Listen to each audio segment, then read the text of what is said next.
Clark County Today is presented by Connell Real Estate. Hire an agent, get a team. Learn more by visiting connellrealestate.com.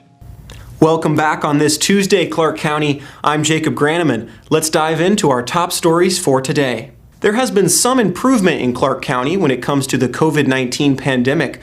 The rate of new cases has dropped to just over 63 per 100,000 people in the past 2 weeks, down from 72 per 100,000 people this time last week. That leaves Clark County in the moderate risk category for schools reopening. Public Health Director Dr. Alan Melnick has said he wants the county to remain at a moderate or lower risk for 3 weeks after the Labor Day weekend before recommending that students can begin returning to classrooms. In terms of numbers, Clark County added 97 cases since last Friday, along with 2 additional deaths, a man in his 60s with unknown health conditions and a man in his 70s with underlying health conditions. That brings the outbreak total to 2,631 confirmed cases and 51 fatalities. Currently, there are 19 people hospitalized in Clark County with a confirmed case and 6 others with a suspected one. Camas resident Joey Gibson, the leader of the Patriot Prayer Organization, spoke publicly for the first time Monday afternoon about the shooting death of his friend Aaron Danielson Saturday evening in downtown Portland. As a guest on the Lars Larson Show, he described Danielson, who also went by the name Jay, as one of the nicest guys he has ever met. Danielson was a supporter of the Patriot Prayer Organization. Earlier in the day Saturday, Gibson said he and Danielson both participated in a vehicle caravan of supporters of President Trump and law enforcement that drove through the downtown Portland area. Gibson said Danielson had later returned to downtown Portland, where he has a residence, and was no longer demonstrating when he was targeted by a suspect who has been identified in videos of the incident. Gibson said he believes Danielson's shooting was an execution and added if you knew Danielson and his heart, you would never hurt him, let alone try to murder him. Gibson said he believes Danielson was targeted because he is a Christian conservative patriot. Gibson also encouraged those saddened by Danielson's death not to do anything stupid. We're not here for revenge or to go attack random people, he said.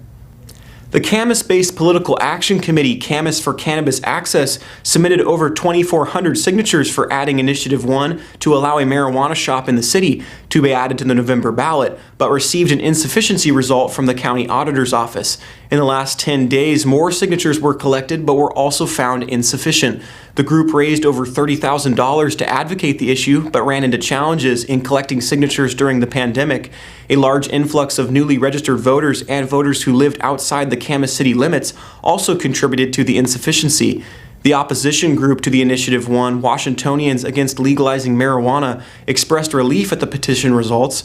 The more than 2,300 signatures required for adding an initiative in Camas are only valid for 6 months after their signing. Tara Pitchford of Camas for Cannabis explained that many of the signatures collected, while insufficient in number, are still valid. Many are drawing near to the 6-month cutoff, however, so the process will likely be a total start over for a later election, she said. Read more at clarkcountytoday.com.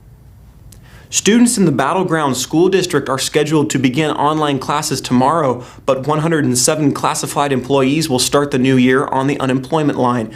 The district's board of directors, in an emergency meeting last Friday, agreed to furlough a number of hourly employees who wouldn't have anything to do while students are fully online, including some special education assistants, bus drivers, and office personnel.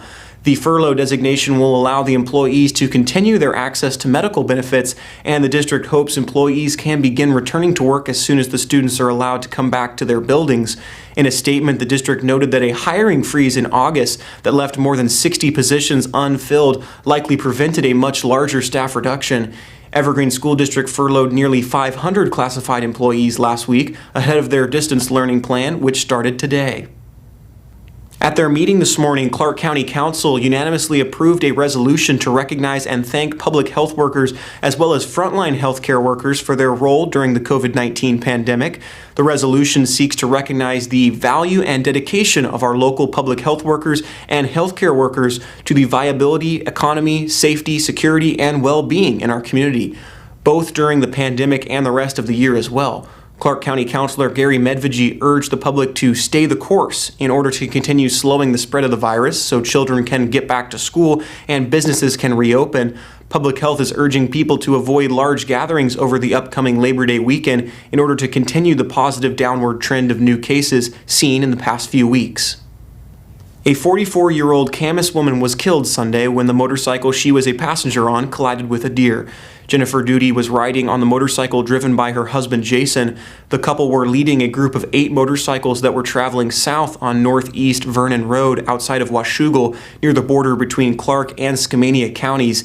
A deer crossed the roadway in front of the group, and Duty's motorcycle collided with the deer, killing it. The collision caused both Jason and Jennifer to come off the motorcycle. A motorcycle directly behind them also crashed, injuring its operator. Jennifer Duty was transported to an area hospital and was later pronounced dead. Jason Duty was also injured but was not transported to a hospital. It may be September, but summer is definitely not over. Temperatures around Clark County will heat back up this week.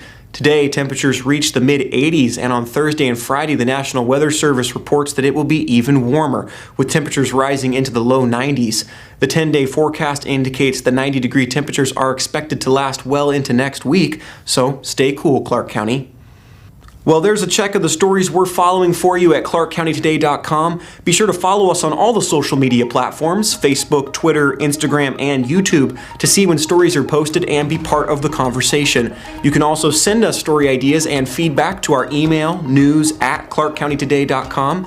I'm Jacob Graneman. From all of us, thanks for watching, have a splendid evening, and we'll see you again tomorrow.